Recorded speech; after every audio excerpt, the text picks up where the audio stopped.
Bonjour, ici Message Lumière de la famille Myriam. Bienvenue à toi aujourd'hui.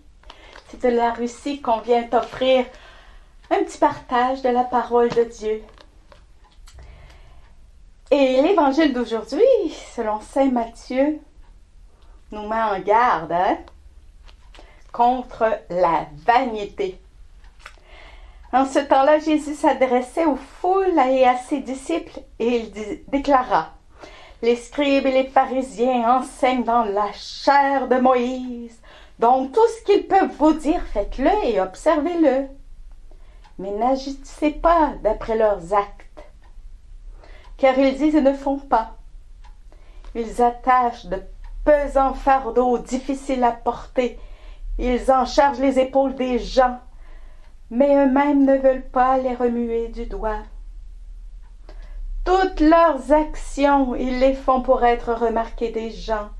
Ils élargissent leurs phylactères et rallongent leurs franges. Ils aiment les places d'honneur dans les dîners, les sièges d'honneur dans les synagogues et les salutations sur les places publiques.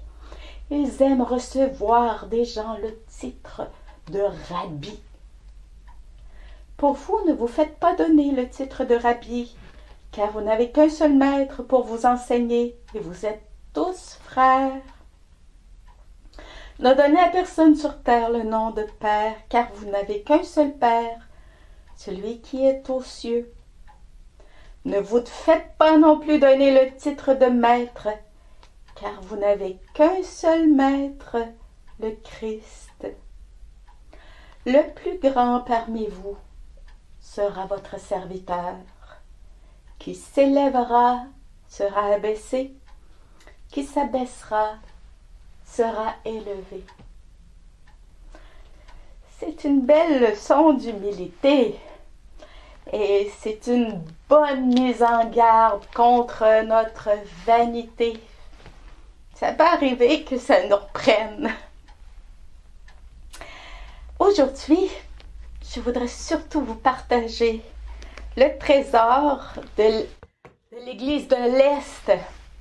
Parce qu'aujourd'hui, on fait mémoire de l'icône de Notre-Dame de Częstochowa en Pologne. La Vierge de Częstochowa, parfois aussi on l'appelle dans nos pays la Vierge noire à cause de la couleur foncée de son visage. Et contrairement à d'autres icônes, ici Marie a des petits yeux bridés. D'habitude, les icônes, on voit de grands yeux ouverts. Ici, on voit Marie qui a les yeux un peu fermés et un peu bridés. Elle a un air plutôt triste. C'est souvent comme ça dans les icônes parce qu'elle voit de loin la crucifixion et la mort de son fils. Et elle souffre. C'est un glaive qui lui transperce le cœur. D'une main, elle soutient Jésus, de l'autre, elle le montre comme pour dire « Regardez-le et faites ce que vous voyez. Soyez les serviteurs les uns des autres selon l'évangile d'aujourd'hui. » Mais il reste que l'aspect le plus frappant de cette icône, ce sont les deux cicatrices qu'elle porte sur la joue. Et il semblerait une troisième cicatrice sur la gorge. Et je vais vous partager l'histoire de ces cicatrices. On dit que le tableau aurait été écrit par Saint Luc lui-même. C'est une façon de parler que Saint Luc a pris chez lui, la Sainte Vierge. L'icône a été possédée par le duc Ladislav II d'Opole au XIVe siècle. Sa forteresse a été assiégée par les Tatars et durant cette bataille, une flèche toucha l'icône au niveau de la gorge de la Vierge Marie. Craignant qu'elle ne tombe aux mains des ennemis, des Tatars, Ladislav s'enfuit avec la peinture jusqu'à la ville de Częstochowa. Il invita alors des moines, les Paulins, Saint Paul, premier ermite, qui était venu de Hongrie à construire un sanctuaire et leur confia l'icône. Selon une légende, il y aurait une armée hussite en 1430 qui aurait envahi le sanctuaire. De fait, ça c'est un fait historique. Et l'armée aurait volé la précieuse icône. Ils l'ont pris dans un chariot, commencèrent à quitter les lieux. Après un certain temps, le chariot s'immobilisa et les chevaux refusèrent d'aller plus loin.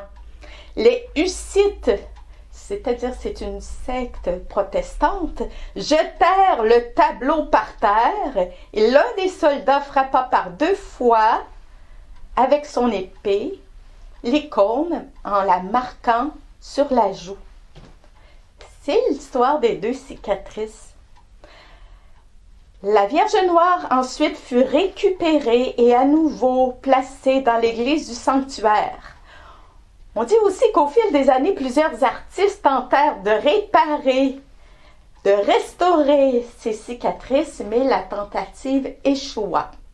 Les cicatrices réapparaissaient miraculeusement à chaque fois.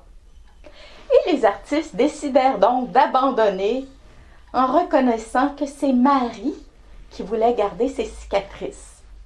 Jasna Gora, le sanctuaire où est gardée cette icône, est non seulement le cœur religieux du pays, mais aussi le symbole de la liberté, de sa liberté politique. Et la Vierge Noire est considérée comme la reine de Pologne par les Polonais.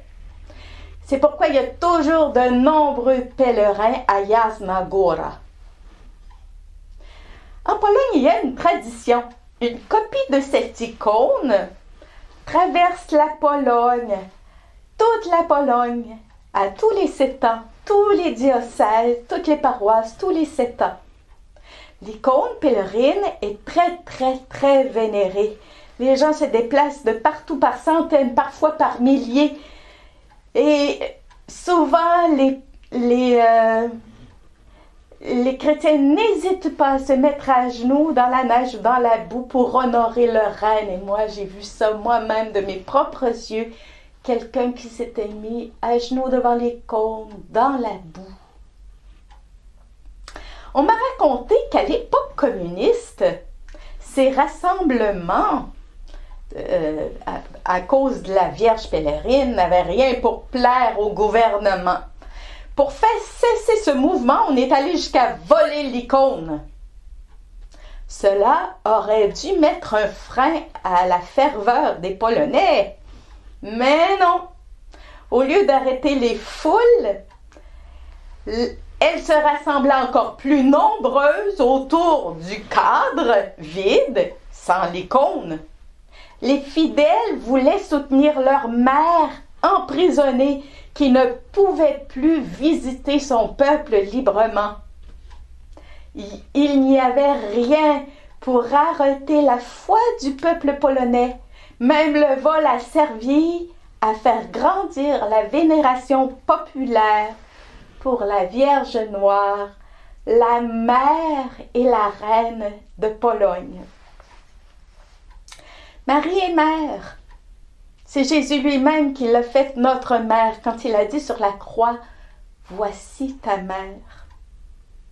Et Marie est reine. C'est dans l'Apocalypse au chapitre 12 qu'on la décrit comme reine. Un signe grandiose apparut dans le ciel, une femme. Le soleil l'enveloppe, la lune est sous ses pieds et 12 étoiles couronnent sa tête. Vierge Marie, notre mère et notre reine, prie pour nous. Au revoir et à demain. Jésus,